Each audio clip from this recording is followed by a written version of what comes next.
To Kill a Mockingbird, in the beginning, a la Shmoop. Welcome to Shmoopversations. This one's about To Kill a Mockingbird. We're going to drill down with Deb, Dr. Deb from Shmoop here. It's still one of our most popular books by a fair margin, and it's kind of read by pretty much everybody around the world. So Deb, help us frame To Kill a Mockingbird. Like, what's the book about? Depending on how you look at it, it's about two very different things. It can be about a coming of age of our young narrator, Scout, or it can be a story about racism. And the book opens with Scout talking about her older brother, Jem, and how he broke his arm. And we very quickly realize that Scout is going to be our protagonist here. She's the one telling the story, and we learn a lot about her through the way she describes the world around her and the people around her. We learn very quickly that Scout is observant. She gives us, those details of the way the arm broke and what he looked like. And then she also starts using some big words, and you think, maybe this is not a 6-year-old who is telling the story. And you very quickly realize that what's happening is this is an older adult Scout looking back on her childhood when she was 6 years old and telling the story. So we get this very cool mix of hindsight from an adult and the innocence of a child.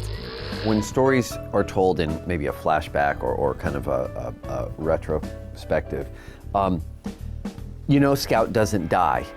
Instantly. Yep. You know that there are certain things that have happened. What's the effect when we think about books where a character's talking about their past?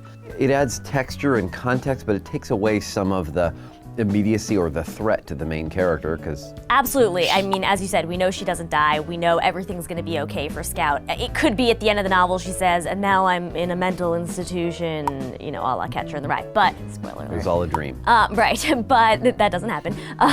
So what it does, though, is makes the whole thing a little bit less trustworthy.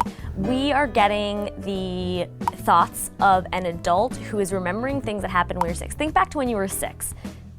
What do you remember? A T-Rex was killing a Triceratops. Exactly. You don't really remember the details. And so as much as we love Scout's details, and she's super observant and just says all these hilarious things and has all these really adorable 6-year-old observations about things, we can't 100% trust that everything she is saying actually happened, because Scout is so removed from it.